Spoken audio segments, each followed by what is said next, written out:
Inulan ng ilang panig ng Metro Manila kahapon. Mauulit kaya ito ngayong araw? Alamin natin ang magiging lagay ng panahon kay Munir Baldomero, weather specialist ng Pag-asa. Magandang umaga at welcome sa Balitang Hali.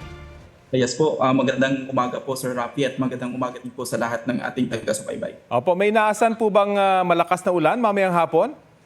Sa ngayon po dito po sa Metro Manila, wala na po tayong inaasahan na mga malalakas na pagbulan na dulot ng shear line. Sa ngayon po, ang northeast monsoon po yung umiiral sa Metro Manila, kaya asahan lang po natin na maaari po ang Metro Manila at yung natitirang itong bahagi po ng Central Luzon pati Northern Luzon ay maaari po makaranas ng mga mahihinang pag-ulan dahil po sa amihan, habang ang Bicol region pati itong Calabarzon ay maaari po makaranas ng mga malalakas na pag-ulan dahil po sa shear line.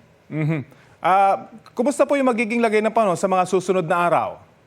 Sa ngayon po, ngayong weekend po, inaasahan po natin itong shear line ay magdadala po ng mga pag-ulan, particularly dito sa may Mimaropa, Bicol region, pati sa Visayas, habang dito sa Metro Manila at natitirang bahagi po ng Luzon ay maaari lang po makaranas ng generally maulap na kalangitan na may kasama pong mahinang pag-ulan, habang yung natitirang bahagi po ng ating bansa ay maaari po makaranas ng generally good weather. Ngunit asahan lang po yung mga isolated rain showers or thunderstorm, lalo na po sa bandang hapon at gabi. Opo, yung isolated rain shower, gaano po kalakas yung ulang dulot nito? Dahil sa mga nagdaang kahapon, may mga binahang kalye.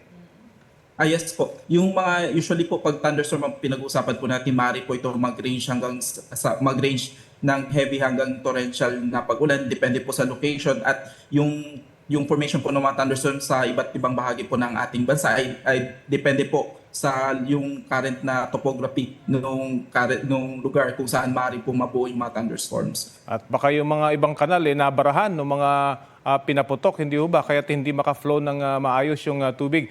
Minamatan po bang sama ng panahon ngayon sa labas ng PAR?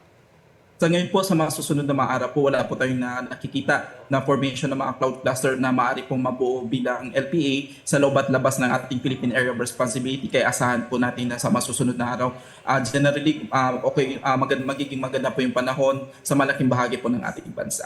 Okay, maraming salamat, Munir Baldomero, weather specialist mula sa Pag-asa.